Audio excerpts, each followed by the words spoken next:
जय हिंद फ्रेंड्स। मैं सौरभ झा आपका स्वागत करता हूं आपके अपने चैनल बीएसए ट्रिकी क्लासेस पे। आज हम लोग दिल्ली पुलिस हेड कांस्टेबल के एग्ज़ाम को ध्यान में रखते हुए कंप्यूटर साइंस के मोस्ट इम्पॉर्टेंट सवालों को देखेंगे। साथ ही साथ इन सवालों से जुड़े संभावित प्रश्नों को डिस्कस करेंगे जो दिल्ली पुलिस हेड कांस्टेबल के एग्ज़ाम में आपसे पूछे जा सकते हैं। आप सभी से रिक्वेस्ट करेंगे कि आप सेशन को अधिक से अधिक शेयर करें, साथ ही साथ क्लास में सारे सवालों के आंसर अवश्य करें। तो प्लीज़ क्लास को सपोर्ट करें, क्लास को लाइक और शेयर अवश्य करें। तो चलिए शुरू करते हैं क्लास और देखते हैं हमारा पहला सवाल।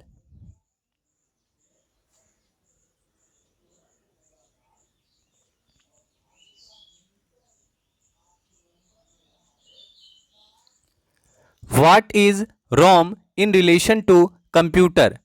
कंप्यूटर के संबंध में रोम क्या है? Option A write of memory, option B write only memory, option C read only memory, option D repeat only memory. Answer करेंगे रोम का फुल फॉर्म क्या होता है। तो आप सभी को पता होगा रोम का फुल फॉर्म है read only memory, option number C. अगर आपसे पूछे कि रोम किस प्रकार का मेमोरी है तो ये इंपॉर्टेंट लाइन है, आप याद रखिएगा। रोम नन वोलाटाइल मेमोरी है।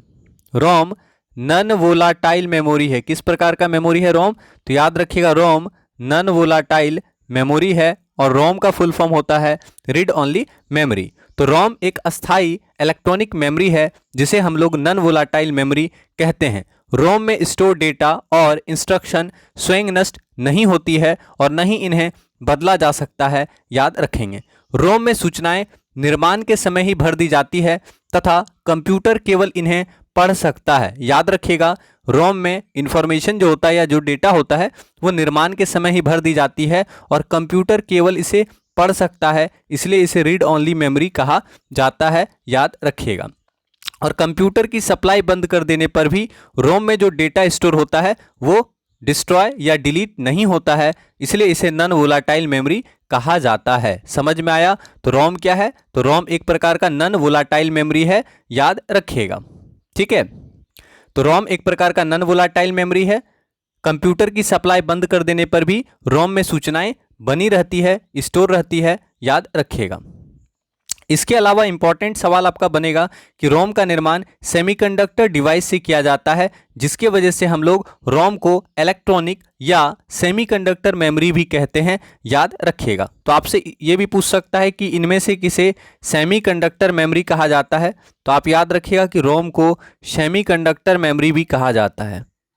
ठीक है, सेमीकंडक्टर मेमोरी भी कहा जाता है। ठीक है, लेकिन ज़्यादा इंपॉर्टेंट ये पूछता है एग्जाम में नन वोलाटाइल, याद रखिएगा। ठीक है, तो रोम को सेमीकंडक्टर डिवाइस से बनाया जाता है, इसलिए रोम को इलेक्ट्रॉनिक या सेमीकंडक्टर मेमोरी भी कहा जाता है। और याद रखना है रोम का प्रयोग अस्थायी प्रकृति के प्रोग्राम या डेटा को स्टोर करने के लिए किया जाता है। ठीक है, और कंप्यूटर को स्टार्ट करने के लिए जो भी आवश्यक इंस्ट्रक्शन होता है या बूट प्रोग्राम होता है वो कहाँ स्टोर किया जाता है? तो रोम में स्टोर किया जाता है, याद रखिएगा। तो ये लाइन भी बहुत ज़्यादा इंपॉर्टेंट है, याद रखिएगा। ठीक है, कंप्यूटर को स्टार्ट करने के लिए, ठीक है, याद रखिएगा, कंप्यूटर को स्टार्ट करने के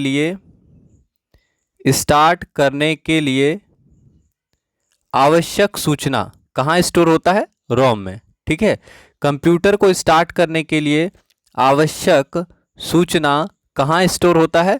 तो याद रखना है रोम में आवश्यक सूचना स्टोर होता है।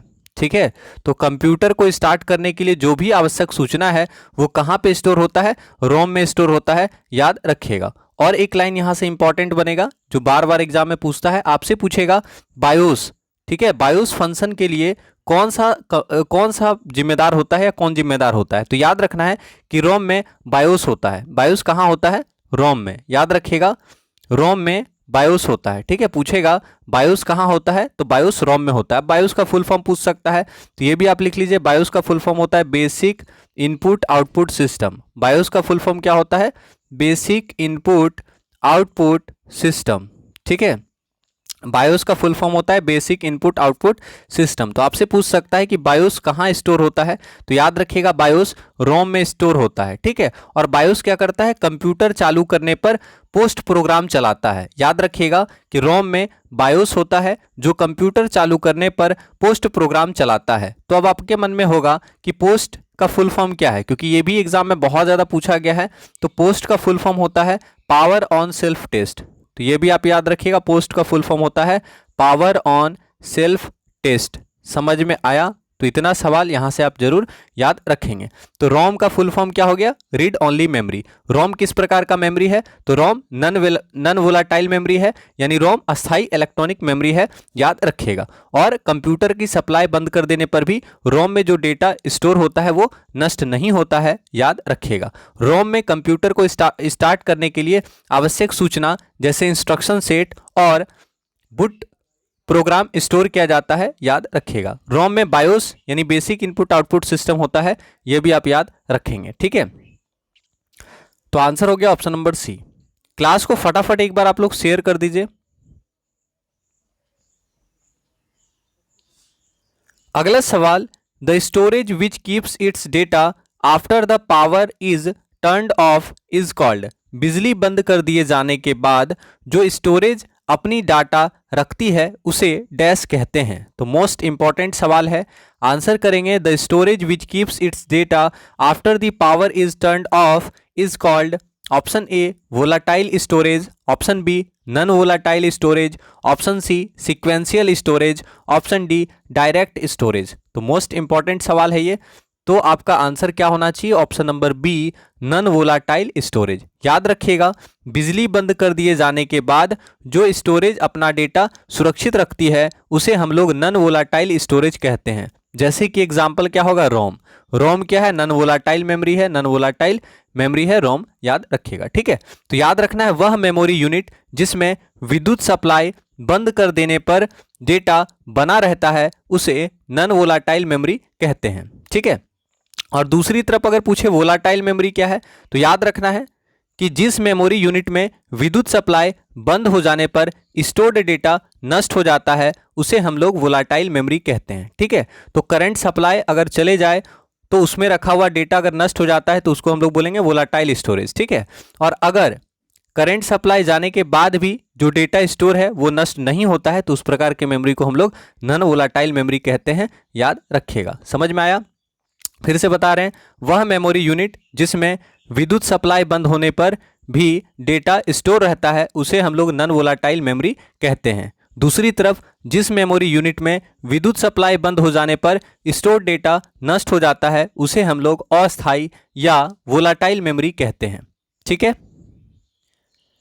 इसको आप याद रखिएगा। अब यहां से और भी सवाल इंपॉर्टेंट है, आपको याद रखना है कि जो प्राइमरी मेमोरी होता है सामान्यतः वोलाटाइल होता है, ठीक है। अगर आपसे पूछे कि प्राइमरी मेमोरी किस प्रकार का मेमोरी होता है, प्राइमरी मेमोरी जो होता है ये जनरली या सामान्यतः क्या होता है, वोलाटाइल होता है, ठीक है। याद रखिएगा सामान्यतः प्राइमरी मेमोरी वोलाटाइल होता है, जबकि सेकेंडरी मेमोरी जो होता है ये नन वोलाटाइल होता है। कौन? सेकेंडरी। समझ में आ रहा है? सेकेंडरी मेमोरी जो होता है वो नन वोलाटाइल होता है, लेकिन इसका एक अपवाद भी है। याद रखिएगा कि सामान्यतः प्राइमरी मेमोरी वोलाटाइल होता है और सेकेंडरी मेमोरी जो होता है नन वोलाटाइल होता है, ठीक है। लेकिन इसका एक अपवाद है। अपवाद क्या है? रोम। तो अपवाद आप याद रखिएगा, पूछ सकता है अपवाद क्या है, रोम। क्योंकि आप जानते हैं रोम क्या है, नन वोलाटाइल है। तो आपसे पूछेगा रोम किस प्रकार का मेमोरी है, रोम नन वोलाटाइल मेमोरी है। लेकिन आप जानते हैं रोम जो है प्राइमरी मेमोरी के अंतर्गत आता है। रोम किसके अंतर्गत आता है? प्राइमरी मेमोरी के अंतर्गत आता है। समझ में आया? तो यही चीज आपको याद रखना है, एग्जाम में पूछ सकता है कि प्राइमरी मेमोरी किस प्रकार का मेमोरी है। तो याद रखिएगा कि साधारणतः प्राइमरी मेमोरी जो होता है वो वोलाटाइल मेमोरी के अंतर्गत आता है, लेकिन इसका अपवाद है रोम। रोम प्राइमरी मेमोरी है, फिर भी रोम जो है नन वोलाटाइल स्टोरेज कैटेगरी में आता है, याद रखिएगा। समझ में आया? तो याद रखना है कि सामान्यतः प्राइमरी मेमोरी वोलाटाइल होता है जबकि सेकेंडरी मेमोरी नन वोलाटाइल होता है। इसका एक अपवाद है रोम। रोम जो है प्राइमरी मेमोरी है, लेकिन रोम जो है नन वोलाटाइल मेमोरी की कैटेगरी में आता है, याद रखिएगा, ठीक है। तो सही आंसर क्या होगा? बिजली बंद कर दिए जाने के बाद जो स्टोरेज अपना डाटा रखता है उसे हम लोग नन वोलाटाइल स्टोरेज कहते हैं, ठीक है। अब यहाँ पे देखिए एक बहुत अच्छा ऑप्शन दिया है, option number C, sequential storage क्या होता है। ठीक है, तो अब बताएं आप सीक्वेंशियल स्टोरेज क्या होता है।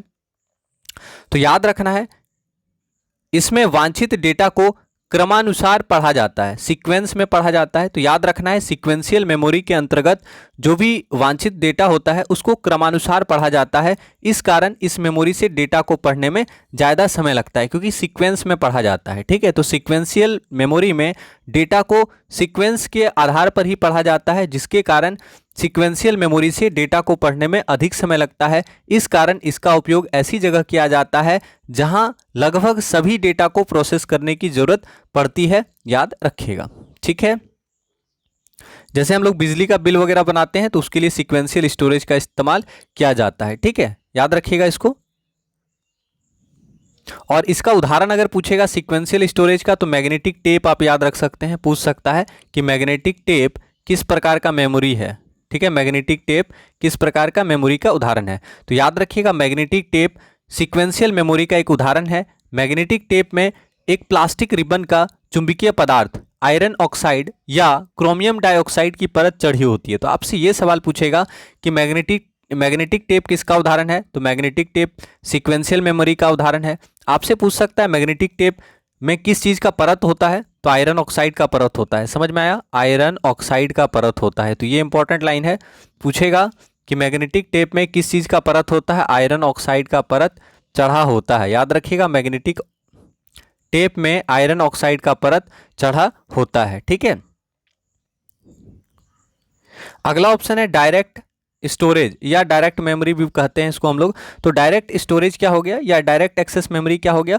तो याद रखना है डायरेक्ट स्टोरेज के अंतर्गत वांछित सूचना या डेटा को सीधे पढ़ा जा सकता है, जिसके कारण इसमें डेटा को पढ़ने में कम समय लगता है। तो डायरेक्ट एक्सेस मेमोरी से डेटा पढ़ने में लगा समय डिस्क पर डेटा की स्थिति तथा वर्तमान समय में रीड राइट हेड की स्थिति पर निर्भर करता है। तो याद रखना है डायरेक्ट स्टोरेज में क्या होता है, आपको डेटा पढ़ने में कम समय लगेगा, यानी ये फास्ट होता है। ठीक है, तो इस चीज़ को आप याद रखिएगा।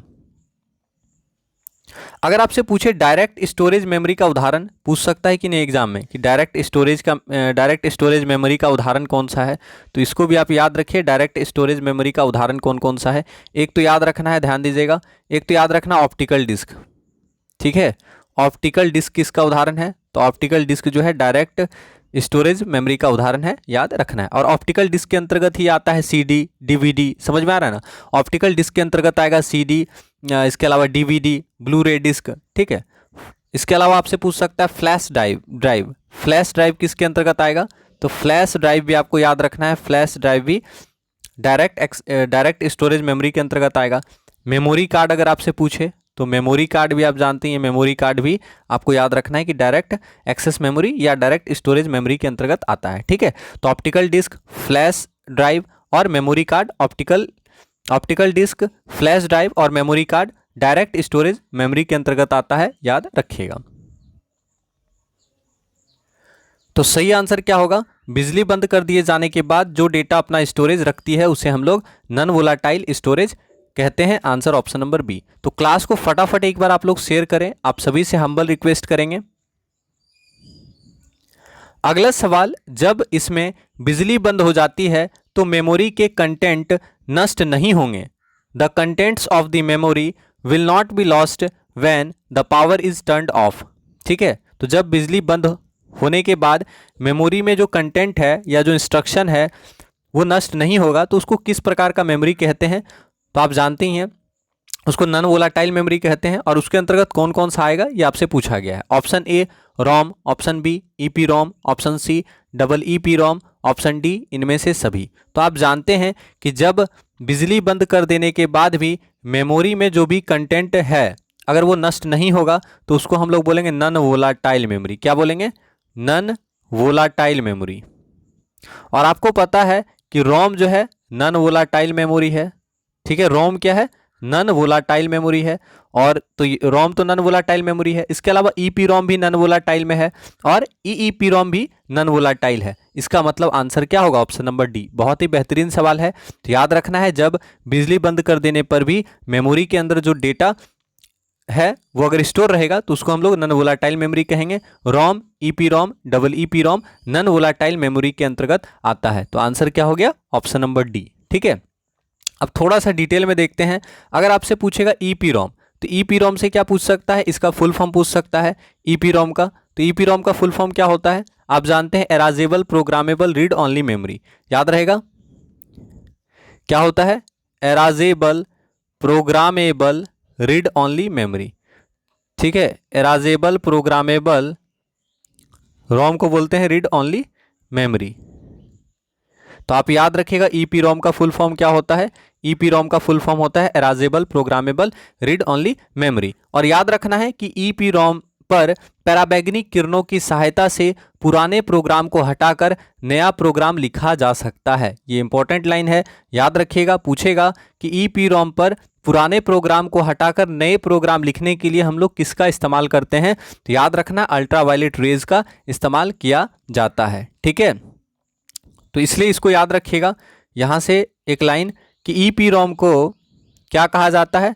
अल्ट्रावायलेट। ईपीरोम को डायरेक्ट याद रखना है आपको ये सवाल कि ईपीरोम को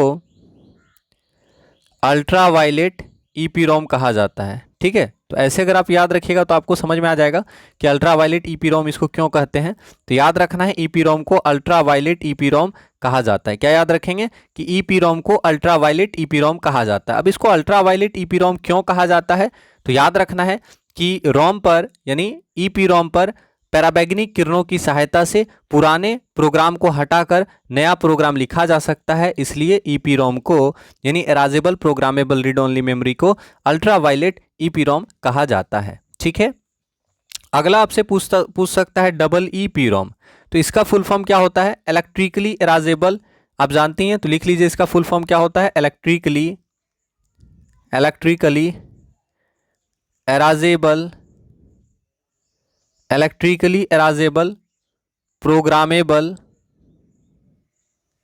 प्रोग्रामेबल रीड ओनली मेमोरी। ठीक है, तो ईपीरोम का भी फुल फॉर्म आपको याद रखना है ओनली मेमोरी।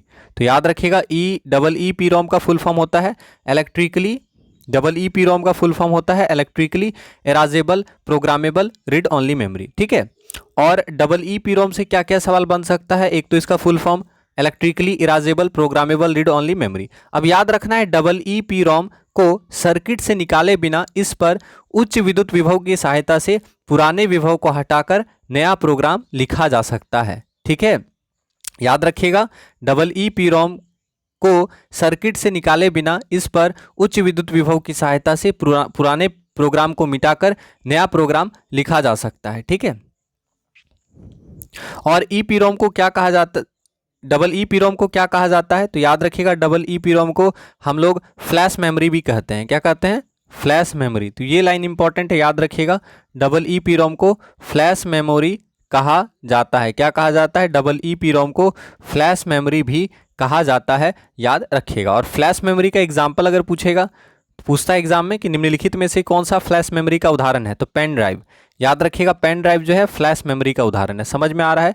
जो बता रहे हैं सारा इंपॉर्टेंट सवाल है, टाइम लेके बता रहे हैं क्योंकि ये एग्जाम में बार बार यहाँ से पूछा जाता है। आपसे पूछेगा कि पेन ड्राइव निम्नलिखित में से किसका उदाहरण है। ठीक है, तो याद रखना है पेन ड्राइव जो है फ्लैश मेमोरी का उदाहरण है। ठीक है, और डबल ईपीरोम को फ्लैश मेमोरी भी कहा जाता है, याद रखिएगा। तो समझ में आ गया, जब बिजली बंद हो जाने पर भी मेमोरी के अंदर जो कंटेंट रहता है अगर वो स्टोर रहता है, बना हुआ रहता है, तो उसको हम लोग क्या कहेंगे? नॉन वोलाटाइल मेमोरी कहेंगे। और रोम, ईपीरोम, डबल ईपीरोम किस कैटेगरी में आएगा? तो नॉन वोलाटाइल मेमोरी के अंतर्गत आएगा। तो आंसर हो जाएगा ऑप्शन नंबर डी। ठीक है, अगला सवाल, which of the following is true? निम्न में से कौन सा स्टेटमेंट सही है? Option A, CD ROM drive expansion slots में लगाए जाते हैं। आपको पूछा है कौन सा कथन सत्य है? पहला ऑप्शन है CD ROM drive expansion slots में लगाए जाते हैं। ऑप्शन बी, फ्लैश में प्रोग्राम अस्थायी होते हैं। ऑप्शन सी, रोम में प्रोग्राम अस्थायी होते हैं। ऑप्शन डी, CD रोम में प्रोग्राम दोबारा लिखे जा सकते हैं। तो कौन सा आपको यहाँ पे सही स्टेटमेंट लग रहा है ये आपको बताना है। ठीक है, तो ऑप्शन नंबर सी जो है, रोम में प्रोग्राम अस्थायी होते हैं, बिल्कुल सही है, बाकी गलत है। रोम में प्रोग्राम अस्थायी होते हैं, सही है, बाकी गलत है।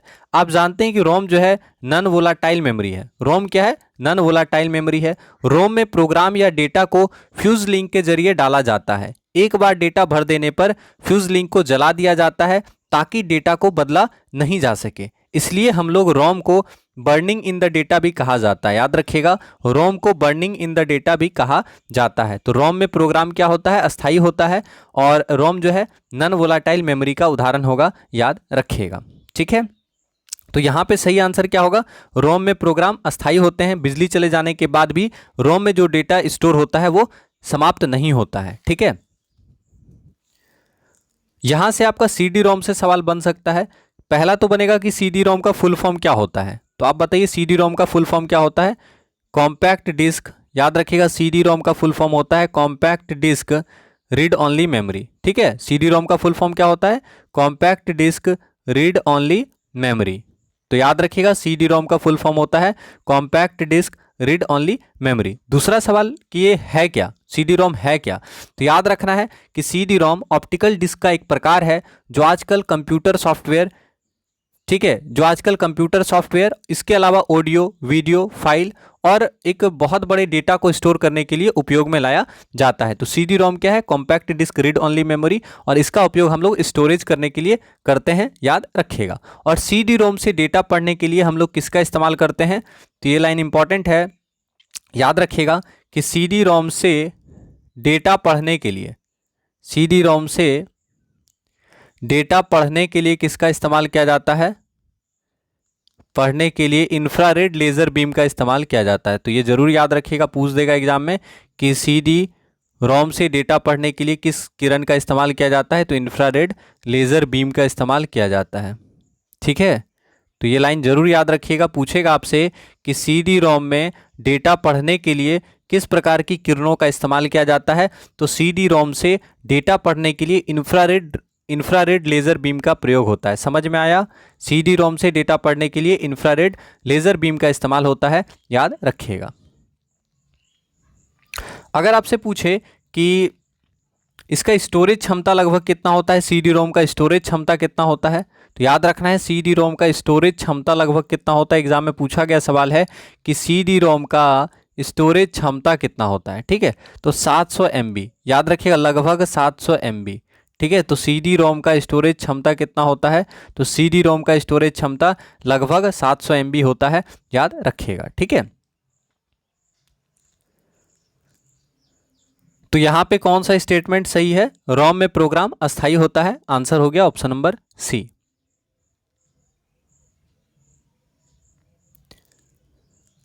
कंप्यूटर में परमानेंट मेमोरी को क्या कहते हैं? आंसर करेंगे, what is the permanent memory in a computer called. Computer में परमानेंट मेमोरी को क्या कहा जाता है?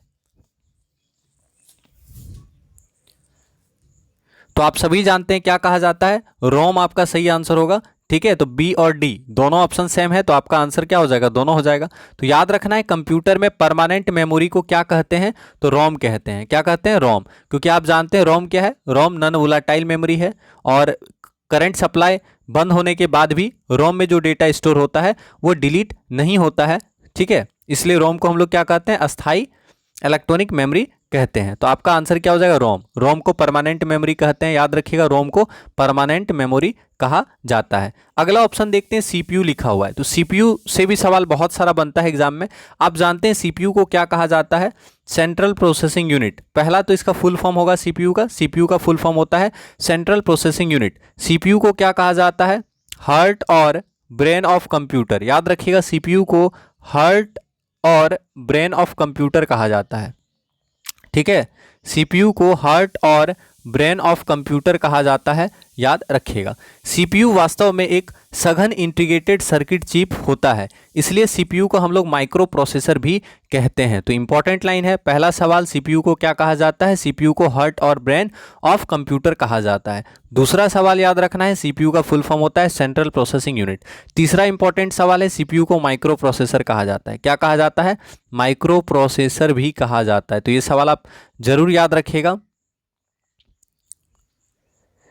ठीक है, सीपीयू को क्या कहा जाता है? माइक्रो प्रोसेसर भी कहा जाता है। तो याद रखिएगा, सीपीयू को माइक्रो प्रोसेसर भी कहा जाता है। सीपीयू को क्या कहा जाता है? तो सीपीयू को माइक्रो प्रोसेसर भी कहा जाता है। ठीक है, स्पेलिंग ठीक से लिख लीजिएगा। तो सीपीयू को माइक्रो प्रोसेसर भी कहा जाता है। और याद रखना है सीपीयू किससे बना होता है? तो सीपीयू आईसी चिप से बना होता है। किससे बना होता है? आईसी चिप यानी इंटीग्रेटेड चिप से बना होता है। आईसी चिप का बना होता है। ठीक है, सीपीयू आईसी चिप का बना होता है, इसलिए इसको हम लोग, ठीक है, बनाया जाता है लिख देते हैं हम। तो बनाया जाता है, सीपीयू आईसी चिप का बनाया जाता है, इसलिए सीपीयू को माइक्रो प्रोसेसर भी कहा जाता है। अब सीपीयू का काम क्या होता है? तो आप जानते हैं, इंपॉर्टेंट है ये, याद रखना है। सीपीयू जो है विभिन्न प्रकार के क्रियाओं को निर्धारित करता है। सीपीयू कंप्यूटर के विभिन्न उपकरणों को कंट्रोल करता है, उसको निर्देशित करता है। ठीक है, सीपीयू जो है कंप्यूटर के हार्डवेयर और सॉफ्टवेयर के बीच में कोऑर्डिनेशन का काम करता है। ठीक है, इसके अलावा सीपीयू जो है इनपुट डेटा को निर्देशानुसार प्रोसेस करने के काम में भी मदद करता है। ठीक है, और पूछ सकता है सीपीयू का पार्ट कौन कौन सा होता है? तो ये लाइन इंपॉर्टेंट है, जरूर याद रखेंगे। सीपीयू के प्रमुख भाग कौन कौन से होते हैं? तो आपसे पूछेगा सीपीयू के भाग कौन कौन से हैं। ठीक है, तो एक तो याद रखना है एएलयू। एएलयू का फुल फॉर्म होता है अरिथमेटिक एंड लॉजिक यूनिट। ठीक है, दूसरा याद रखना है सीयू। सीयू मतलब होता है कंट्रोल यूनिट। तीसरा याद रखना है रजिस्टर, या फिर मेमोरी भी इसको हम लोग कह सकते हैं, रजिस्टर्स। ठीक है, तो याद रखना है कि सीपीयू के मुख्यतः 3 भाग हैं। कौन कौन से? अरिथमेटिक एंड लॉजिक यूनिट, दूसरा कंट्रोल यूनिट और तीसरा रजिस्टर मेमोरी। समझ में आया?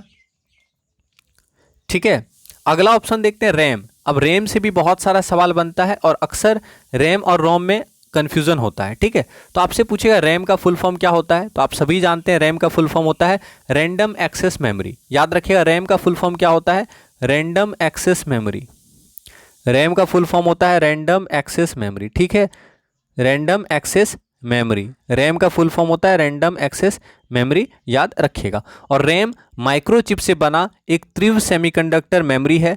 और रैम में डेटा एक्सेस टाइम डेटा की भौतिक स्थिति पर निर्भर नहीं करता है। यानी हम लोग बोल सकते हैं कि रैम में डेटा या इंफॉर्मेशन कहीं भी स्थित हो, उसको पढ़ने में एक समान समय लगता है, इसलिए इसको रैंडम एक्सेस मेमोरी कहा जाता है। तो याद रखिएगा कि रैम माइक्रोचिप से बना होता है और रैम जो है एक फास्ट सेमीकंडक्टर मेमोरी है। रैम क्या है? एक फास्ट सेमीकंडक्टर मेमोरी है।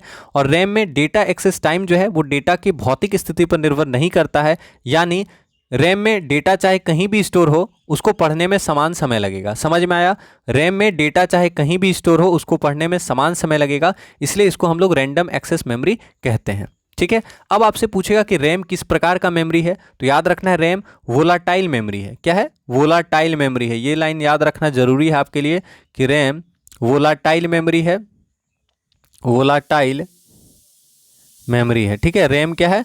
वोलाटाइल मेमोरी है। तो याद रखिएगा कि रैम एक अस्थायी वोलाटाइल मेमोरी है जहां डेटा और सूचनाओं को अस्थायी तौर पर रखा जाता है। रैम में स्टोर्ड सूचनाओं को बदला जा सकता है। कंप्यूटर की पावर सप्लाई बंद कर देने पर रैम में स्टोर्ड डेटा डिलीट हो जाता है। समझ में आया?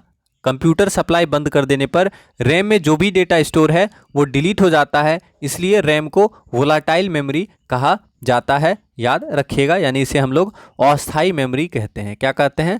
अस्थायी मेमोरी कहते हैं। ठीक है, अस्थायी मेमोरी कहा जाता है। तो इस चीज़ को भी आप याद रखिएगा। ठीक है, अब रैम कितने प्रकार का होता है? तो याद रखना है रैम 2 प्रकार का होता है सामान्यतः। एक तो याद रखना है एस रैम और दूसरा याद रखना है डी रैम। तो बार बार एग्जाम में पूछता है, इसलिए हम बता दे रहे हैं। एक होता है एस रैम। एस रैम का मतलब होता है स्टैटिक रैम। आपसे फुल फॉर्म पूछ सकता है, एस रैम का फुल फॉर्म क्या होता है, डी रैम का फुल फॉर्म क्या होता है। तो डी रैम का मतलब हो गया डायनेमिक रैम। क्या होता है? डी रैम का फुल फॉर्म क्या होगा अगर पूछे एग्जाम में? डी रैम तो डायनेमिक रैम, यानी डायनेमिक रैंडम एक्सेस मेमोरी। और एस रैम पूछेगा तो स्टैटिक रैम। समझ में आया? तो एस रैम मतलब स्टैटिक रैंडम एक्सेस मेमोरी। और डी रैम का फुल फॉर्म पूछेगा तो डायनेमिक रैंडम एक्सेस मेमोरी। समझ में आया? तो रैम कितने प्रकार का होता है? तो रैम मुख्यतः 2 प्रकार का होता है। एस रैम यानी static random access memory, D RAM यानी डायनेमिक रैंडम एक्सेस मेमोरी। याद रखिएगा। ठीक है, इसको आप याद रखिएगा। और एक यहाँ पे इंपॉर्टेंट सवाल बनेगा स्टैटिक रैम से, ध्यान दीजिएगा। स्टैटिक रैम से, स्टैटिक रैम में एक खासियत होता है। क्या खासियत होता है?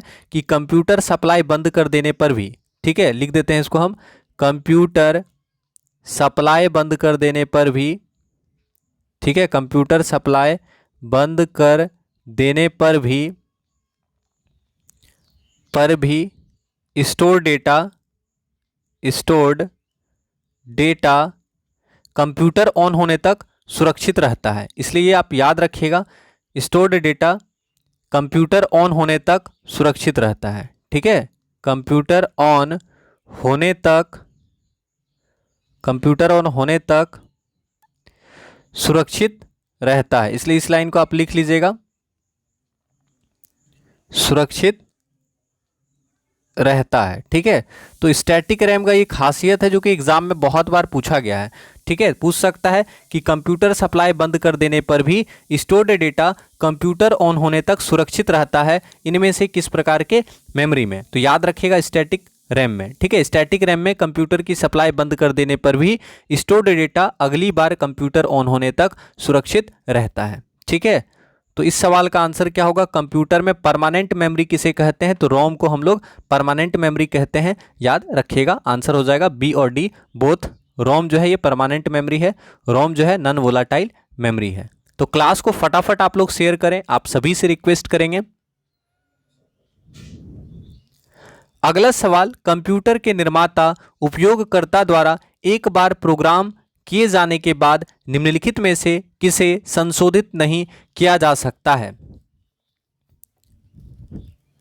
Once programmed by the manufacturer user of the computer which of the following can not be modified? Option A EPROM, option B RAM, option C EEPROM, option D ROM. तो सही आंसर क्या होगा? रोम। आप जानते हैं कि रोम में प्रोग्राम या डेटा को फ्यूज लिंक के जरिए डाला जाता है। एक बार डेटा भर देने पर फ्यूज लिंक को जला दिया जाता है ताकि डेटा को बदला ना जा सके, डेटा को संशोधित नहीं किया जा सके। तो याद रखिएगा, कंप्यूटर के निर्माणकर्ता या कंप्यूटर के निर्माता या उपयोगकर्ता द्वारा एक बार प्रोग्राम किए जाने के बाद इसको संशोधित नहीं किया जा सकता है। क्या? रोम। ठीक है, क्योंकि रोम में जब पहली बार डेटा भरा जाता है तो फ्यूज लिंक का इस्तेमाल किया जाता है और डेटा भरने के बाद फ्यूज लिंक को जला दिया जाता है ताकि इसमें जो स्टोर डेटा है उसको बदला नहीं जा सके। ठीक है, इसलिए रोम को क्या कहा जाता है? बर्निंग इन द डेटा भी कहा जाता है। ठीक है, तो याद रखना है, कंप्यूटर के निर्माणकर्ता द्वारा एक बार प्रोग्राम किए जाने के बाद रोम में परिवर्तन नहीं किया जा सकता है। रोम एक प्रकार का नॉन वोलाटाइल मेमोरी है, याद रखिएगा।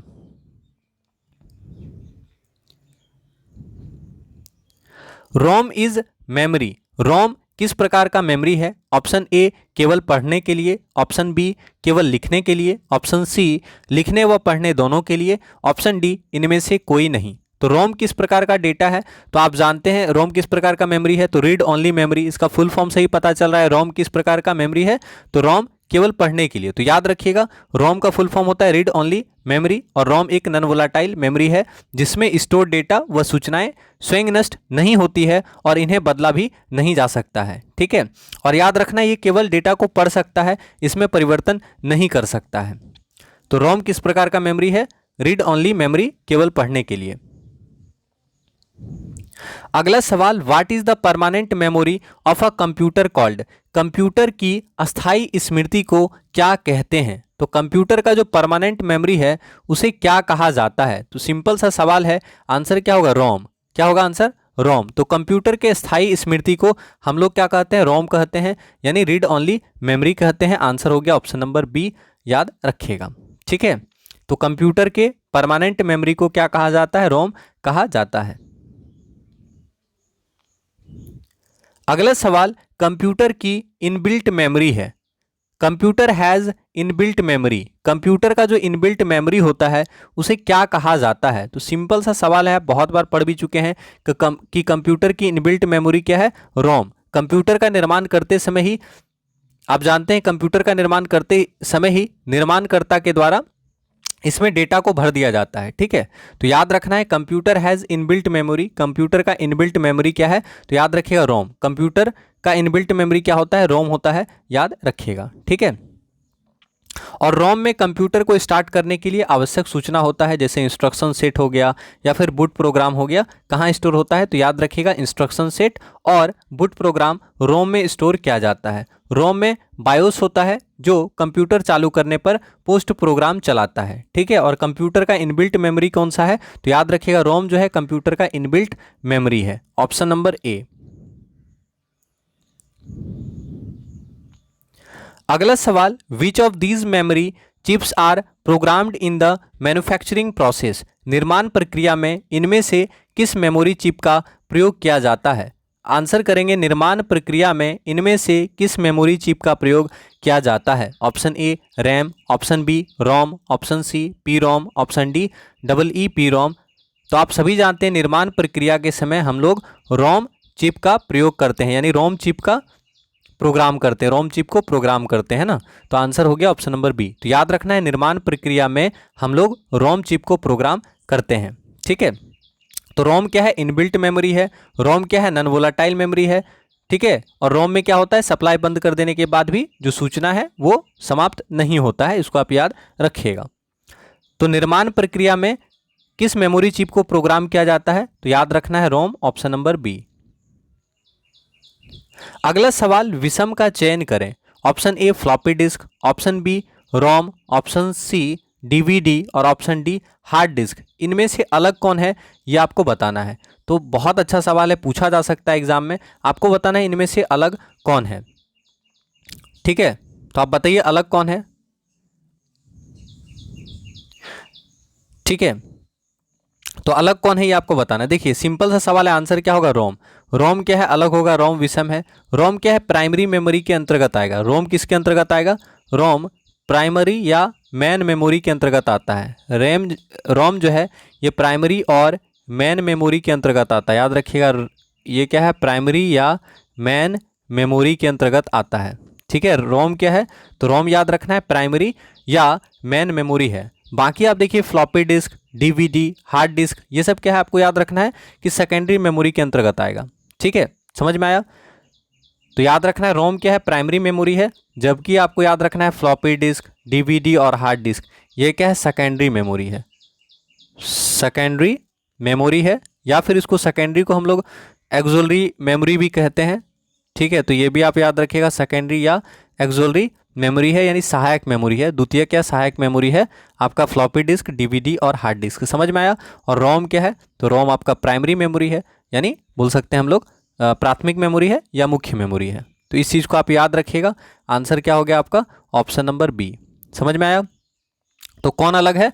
रोम अलग है, याद रखिएगा। अब देखिए यहाँ से इंपॉर्टेंट सवाल बनेगा कि प्राइमरी मेमोरी किसे कहते हैं, ठीक है।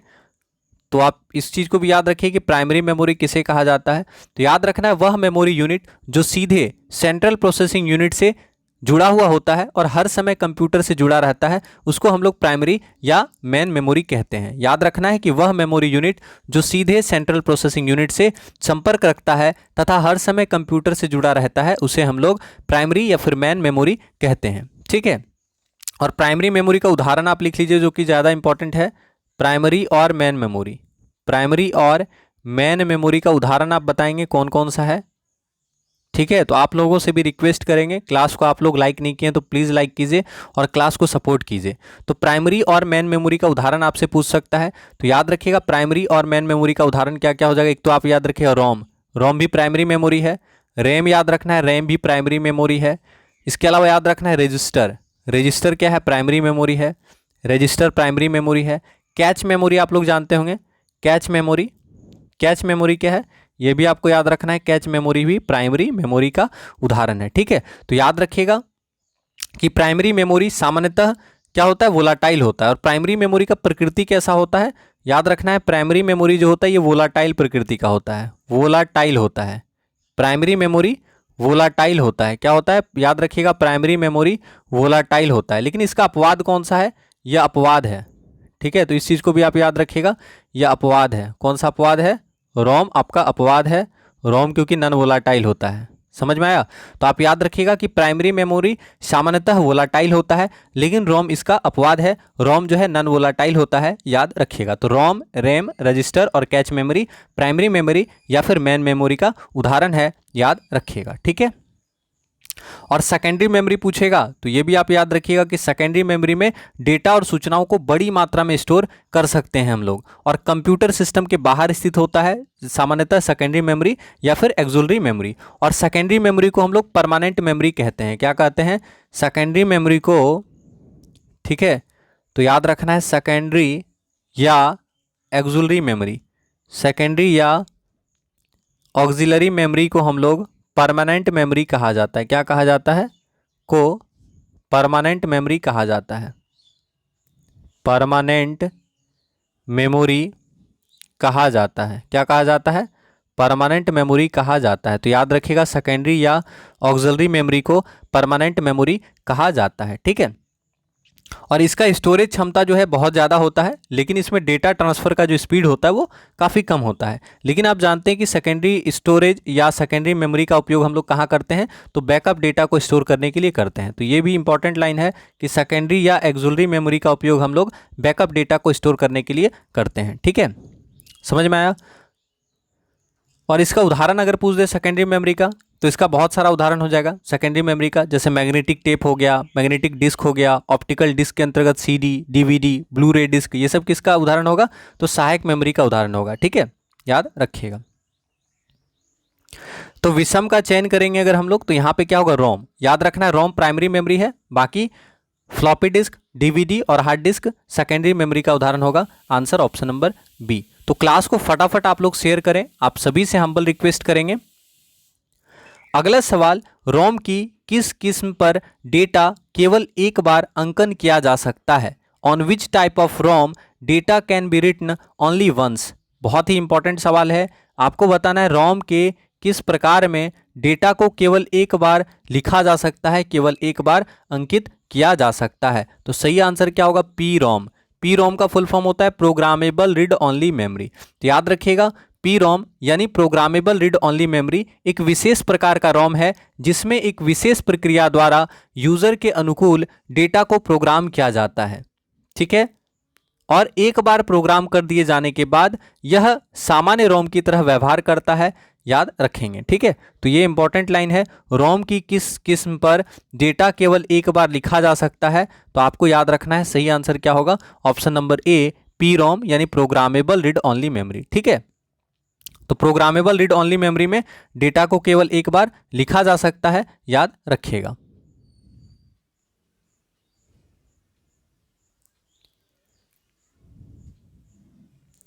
अगला सवाल, which of the following is not true about P ROM?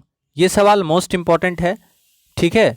तो आपको बताना है पी रोम के बारे में कौन सा स्टेटमेंट सही नहीं है। Option A, P ROM random access memory है। Option B, PROM programmable read only memory है। Option C, P ROM non volatile memory की श्रेणी में है। Option D, P ROM sequential access memory के कैटेगरी में है। तो यहाँ पे कौन सा सही नहीं है आपको बताना है, ध्यान दीजिएगा। आप जानते हैं पी रोम जो है ये आपका प्रोग्रामेबल रीड ओनली मेमोरी, ये तो इसका फुल फॉर्म ही हो गया, पी रोम का फुल फॉर्म होता है प्रोग्रामेबल रीड ओनली मेमोरी, ये ठीक है। दूसरा आपको याद रखना है पी रोम जो है रैंडम एक्सेस मेमोरी के कैटेगरी में आता है। रोम जो है ये रैंडम एक्सेस मेमोरी के कैटेगरी में आता है, तो ये क्या होगा? पी रोम क्या हो गया? रैंडम एक्सेस मेमोरी है, बिल्कुल सही। इसके अलावा आप जानते हैं रोम क्या होता है? नॉन वोलाटाइल मेमोरी है, यानी कंप्यूटर का सप्लाई बंद कर देने के बाद भी रोम में जो डेटा स्टोर होता है वो समाप्त नहीं होता है। इसका मतलब पी रोम क्या होगा? नॉन वोलाटाइल मेमोरी होगा। रोम भी नॉन वोलाटाइल, पी रोम भी नॉन वोलाटाइल, डबल इसके बाद ई पी रोम भी नॉन वोलाटाइल होता है और डबल ई पी रोम भी नॉन वोलाटाइल होता है, ठीक है। तो याद रखिएगा पी रोम के बारे में कौन कौन सा स्टेटमेंट सही है। तो पहले कौन कौन सा सही है पी रोम के बारे में? तो रैंडम एक्सेस मेमोरी होता है पी रोम। दूसरा याद रखना है P ROM programmable read only memory है। P ROM non volatile memory है। लेकिन यहाँ पे पूछा है कौन सा स्टेटमेंट गलत है, तो गलत कौन सा है? तो आप जान रहे हैं ऑप्शन नंबर डी आपका सही आंसर होगा, सीक्वेंशियल एक्सेस मेमोरी। तो पी रोम जो है सीक्वेंशियल एक्सेस मेमोरी नहीं है। अब आपको पता होना चाहिए कि सीक्वेंशियल एक्सेस मेमोरी है क्या। तो याद रखिएगा सीक्वेंशियल एक्सेस मेमोरी में डेटा को सीक्वेंस के आधार पर पढ़ा जाता है, इस कारण इस मेमोरी से डेटा को पढ़ने में काफ़ी ज़्यादा समय लगता है, ठीक है। और सीक्वेंशियल मेमोरी का उदाहरण आपको हम बता ही चुके हैं कि सीक्वेंशियल एक्सेस मेमोरी का उदाहरण होगा मैग्नेटिक टेप। क्या होगा? Magnetic tape. तो याद रखिएगा सीक्वेंशियल एक्सेस मेमोरी का उदाहरण है मैग्नेटिक टेप, याद रखेंगे। ठीक है। तो पी रोम क्या है? P ROM random access memory है। पी रोम का फुल फॉर्म होता है प्रोग्रामेबल रीड ओनली मेमोरी, और पी रोम जो है नॉन वोलेटाइल मेमोरी का प्रकार है। ठीक है। तो आंसर हो गया ऑप्शन नंबर डी। अब रैंडम एक्सेस मेमोरी अगर पूछे क्या होता है, तो ये भी आपको याद रखना है कि रैंडम एक्सेस मेमोरी होता क्या है। तो मेमोरी में डेटा अलग अलग स्थानों पर संग्रहित किया जाता है, जिसे मेमोरी यूनिट में किसी भी लोकेशन पर स्टोर्ड डेटा को पढ़ने या डेटा स्टोर करने में एक समान समय लगता है, उसे हम लोग रैंडम एक्सेस मेमोरी कहते हैं। सिंपल सा सवाल याद रखना है कि मेमोरी में डेटा को अलग अलग लोकेशन पर स्टोर किया जाता है।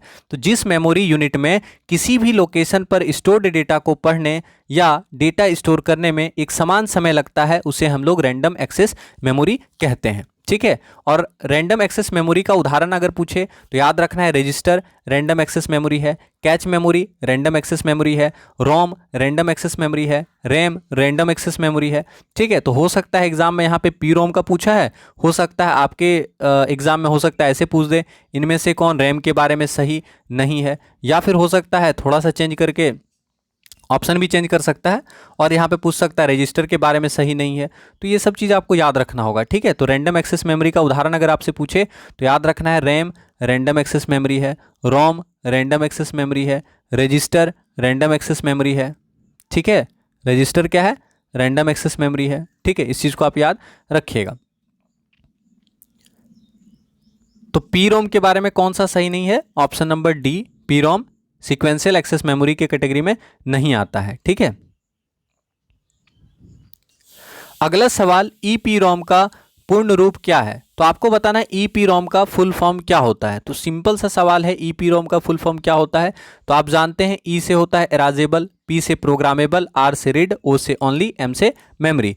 तो ईपीरोम का फुल फॉर्म होता है एराजेबल प्रोग्रामेबल रीड ओनली मेमोरी। ठीक है। आंसर हो गया ऑप्शन नंबर ए। और याद रखना है कि ईपीरोम पर पैराबैग्निक किरणों यानी अल्ट्रावायलेट रेज की सहायता से पुराने प्रोग्राम को हटाकर नया प्रोग्राम लिखा जाता है। यानी ईपीरोम किसका उपयोग करता है? तो याद रखना है अल्ट्रावायलेट रेज का उपयोग होता है। ये बहुत इंपॉर्टेंट लाइन है, अल्ट्रावायलेट रेज का इस्तेमाल होता है। ठीक है। तो ईपीरोम किसका उपयोग करता है? तो ईपीरोम अल्ट्रावायलेट रेज का उपयोग करता है।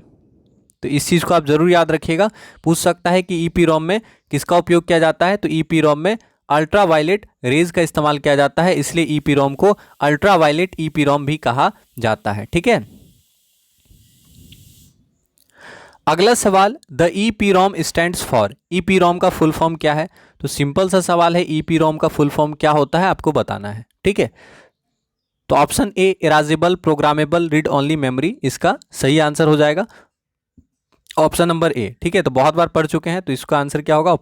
ऑप्शन नंबर ए। तो याद रखिएगा ईपीरोम का फुल फॉर्म होता है इराजेबल प्रोग्रामेबल रीड ओनली मेमोरी। अगर आपसे पूछे डबल ईपीरोम का फुल फॉर्म क्या है, डबल ईपीरोम का फुल फॉर्म क्या है, तो ये भी आप याद रखिएगा electrically erasable programmable read only memory. Electrically erasable programmable read only memory EPROM का डबल ईपीरोम का फुल फॉर्म होता है। बस यही याद रखना है, ये दोनों electrically erasable programmable read only memory. ठीक है।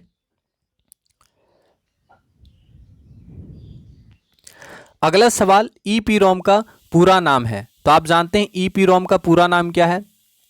तो ईपीरोम का पूरा नाम है इराजेबल प्रोग्रामेबल रीड ओनली मेमोरी। ठीक है। आंसर हो गया ऑप्शन नंबर ए, याद रखेंगे। यहां से कुछ आपको इंपॉर्टेंट क्वेश्चन बताते हैं जो पूछ सकता है एग्जाम में। जैसे आपसे पूछ सकता है कैच मेमोरी से सवाल बहुत पूछता है एग्जाम में। ठीक है। तो इसको आप थोड़ा सा याद रखिएगा, कैच मेमोरी से सवाल पूछा जा सकता है। तो कैच मेमोरी से क्या क्या सवाल बनेगा? एक तो याद रखना है कैच मेमोरी होता क्या है। तो कैच मेमोरी से डेटा प्राप्त करने की जो गति होती है सीपीयू के डेटा प्रोसेस करने की गति से काफ़ी धीमी होती है। याद रखना है मेमोरी प्रोसेसर के बीच इसी स्पीड मिसमैच को दूर करने के लिए हम लोग कैच मेमोरी का इस्तेमाल करते हैं। अब यहाँ से सवाल आपको याद रखना है कैच मेमोरी होता क्या है। तो याद रखना है प्राइमरी मेमोरी और सीपीयू के बीच में एक ये फास्ट मेमोरी होता है। याद रखिएगा प्राइमरी मेमोरी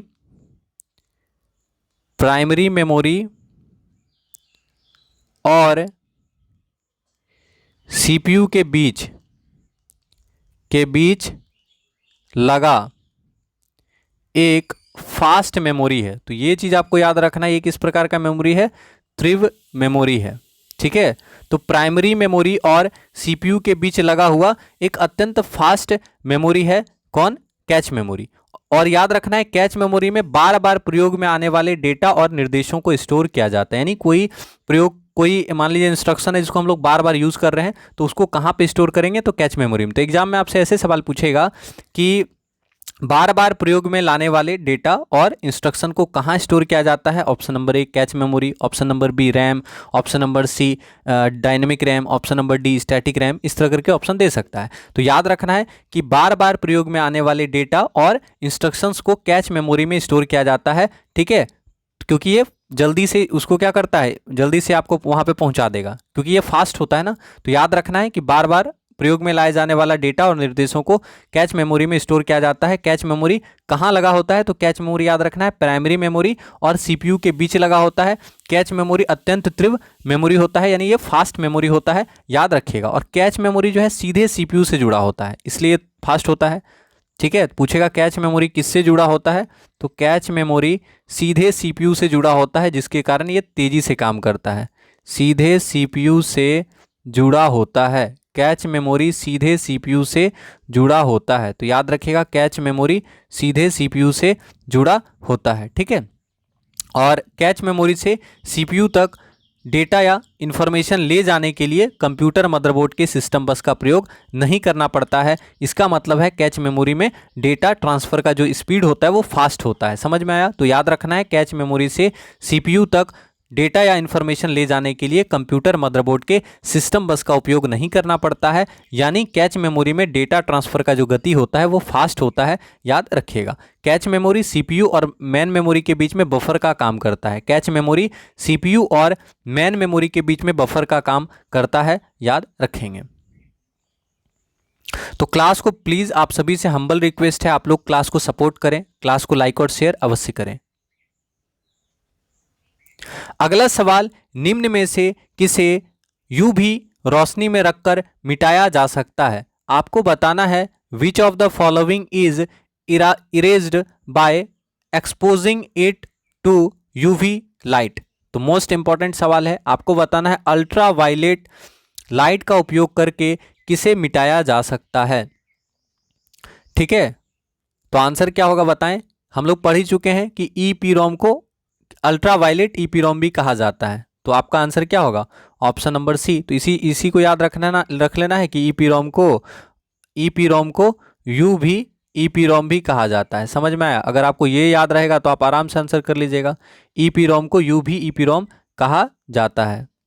ठीक है, ईपीरोम को यूवी ईपीरोम भी कहा जाता है। क्यों कहा जाता है? क्योंकि इसको मिटाने के लिए अल्ट्रावायलेट रेज का इस्तेमाल किया जाता है। समझ में आया? तो बस ये नाम अगर आपको याद रहेगा तो इस सवाल का आंसर भी आप कर सकते थे। तो याद रखिएगा ईपीरोम का फुल फॉर्म होता है एराजेबल प्रोग्रामेबल रीड ओनली मेमोरी, और ईपीरोम पर अल्ट्रावायलेट रेज की सहायता से पुराने प्रोग्राम को हटाकर नया प्रोग्राम लिखा जाता है, इसलिए ईपीरोम को हम लोग अल्ट्रावायलेट ईपीरोम कहा जाता है। ठीक है, तो याद रखिएगा ईपीरोम में अल्ट्रावायलेट रोशनी का उपयोग करके जो प्रोग्राम होता है उसको मिटाया जाता है। Answer option number C. ठीक है, समझ में आ गया? Which of the following is not true about EPROM. EPROM के बारे में कौन सही नहीं है? Option A random access memory, option B erasable programmable read only memory, option C non volatile memory, option D sequential access memory. तो इस तरह का सवाल बहुत बेहतरीन सवाल है। तो आप जानते हैं कि ईपीरोम के बारे में कौन सा स्टेटमेंट सही नहीं है। देखिए, तो ईपीरोम का फुल फॉर्म होता है एराजेबल प्रोग्रामेबल रीड ओनली मेमोरी, ये तो सही दिया हुआ है। आपसे पूछा है नहीं है, ठीक है, ये तो सही है। दूसरा, ईपीरोम क्या होता है? नॉन वोलाटाइल मेमोरी होता है ईपीरोम। ठीक है, रोम क्या होता है आप जानते हैं? रोम नॉन वोलाटाइल मेमोरी है, ईपीरोम भी नॉन वोलाटाइल मेमोरी के अंतर्गत आता है। दूसरा, अभी हम लोग थोड़ी देर पहले पढ़े थे कि आपका रोम जो होता है वो रैंडम एक्सेस मेमोरी के अंतर्गत आता है। रोम हुआ, रैम हुआ, रजिस्टर हुआ, कैच मेमोरी हुआ, ये सब रैंडम एक्सेस मेमोरी के अंतर्गत आता है। तो ये भी आपका सही है ईपीरोम के बारे में। लेकिन पूछा है कौन सा सही नहीं है, कौन सा सही नहीं है, तो ऑप्शन नंबर डी होगा। ये स्टेटमेंट गलत है क्योंकि ईपीरॉम जो है सीक्वेंशियल एक्सेस मेमोरी नहीं है। याद रखिएगा, ईपीरॉम सीक्वेंशियल एक्सेस मेमोरी नहीं है। ईपीरॉम क्या है? सीक्वेंशियल एक्सेस मेमोरी नहीं है। सीक्वेंशियल एक्सेस मेमोरी का उदाहरण पूछेगा तो मैग्नेटिक टेप याद रखिएगा, magnetic tape sequential access memory का उदाहरण है। ठीक है, आया समझ में? तो आंसर क्या हुआ? Option number D. तो ईपीरॉम क्या है? Random access memory. आपको बता ही दिए कि रैंडम एक्सेस मेमोरी क्या होता है, तो याद रखना है। आप जानते हैं कि मेमोरी में डेटा अलग अलग लोकेशंस पर स्टोर किया जाता है।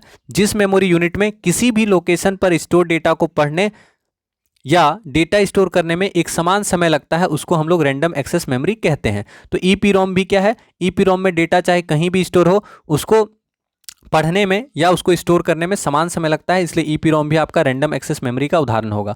तो रैंडम एक्सेस मेमोरी का उदाहरण होता है रजिस्टर, कैच मेमोरी, रोम, रैम, याद रखिएगा। और आप जानते हैं कि ईपीरॉम का फुल फॉर्म होता है एराजेबल प्रोग्रामेबल रीड ओनली मेमोरी, ये भी सही है। और आप जानते हैं कि ईपीरॉम क्या है? नॉन वोलाटाइल मेमोरी है, यानी कंप्यूटर सप्लाई बंद होने के बाद भी ईपीरॉम में जो डेटा स्टोर रहता है वो अपने आप डिलीट नहीं होगा। समझ में आया? तो यहाँ पे आपका आंसर क्या होगा? ईपीरॉम सीक्वेंशियल एक्सेस मेमोरी नहीं है। तो क्लास को फटाफट एक बार आप लोग शेयर करें, आप सभी से हम्बल रिक्वेस्ट करेंगे, और जो लाइक नहीं किए हैं प्लीज लाइक कीजिएगा क्लास को।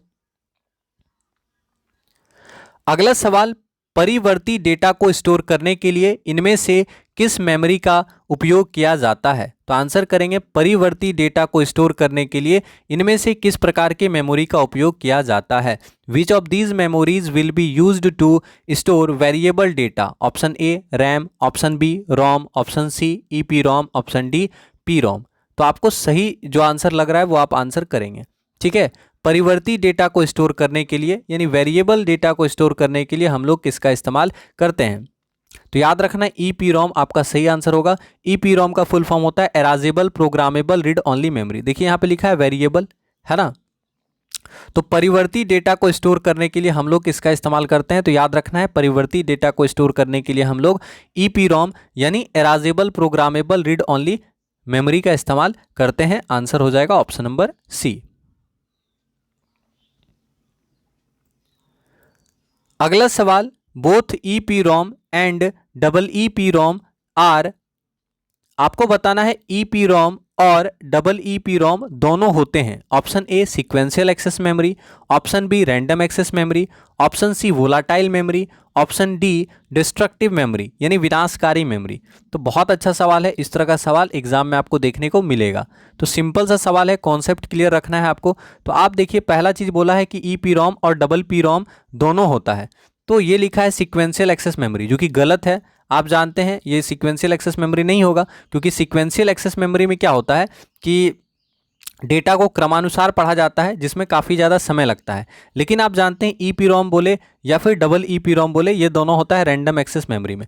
चाहे आप ईपीरॉम का बात करें या फिर डबल ईपीरॉम का बात करें, इन दोनों में जो भी डेटा को स्टोर किया जाता है तो उसको समान समय लगता है कहीं पे भी। याद रखना है कि ईपीरॉम या डबल ईपीरॉम में किसी भी लोकेशन पे डेटा को स्टोर करेंगे या फिर कोई भी डेटा स्टोर है तो उसको पढ़ेंगे तो समान समय लगेगा, इसलिए ईपीरॉम या डबल ईपीरॉम जो है रैंडम एक्सेस मेमोरी का उदाहरण होगा। ठीक है, तो रैम, रोम, रजिस्टर, कैच मेमोरी, ये सब क्या है? रैंडम एक्सेस मेमोरी का उदाहरण है, क्योंकि रजिस्टर, कैच मेमोरी, रोम, रैम, इन सब में किसी भी लोकेशन पे हम डेटा को अगर स्टोर करेंगे तो समान समय लगेगा, या फिर कोई भी लोकेशन पे डेटा स्टोर है तो उसको पढ़ने में समान समय लगता है। ठीक है, तो याद रखना है ईपीरॉम और डबल ईपीरॉम रैंडम एक्सेस मेमोरी का उदाहरण है। अब अगला ऑप्शन लिखा है वोलाटाइल मेमोरी, तो ये गलत होगा, क्योंकि आप जानते हैं रोम जो होता है ये नॉन वोलाटाइल मेमोरी है। ये दोनों क्या है? नॉन वोलाटाइल मेमोरी है। ये दोनों है नॉन वोलाटाइल मेमोरी। समझ में आया? ये क्या है? नॉन वोलाटाइल है। अगर वोलाटाइल पूछेगा तो याद रखना है रैम। रैम क्या है? वोलाटाइल मेमोरी है। समझ में आया? याद रखना है रैम वोलाटाइल मेमोरी है, जबकि रोम जो होता है ये नॉन वोलाटाइल मेमोरी होता है। तो both EPROM and double EPROM are random access memory. Answer होगा ऑप्शन नंबर बी। ठीक है,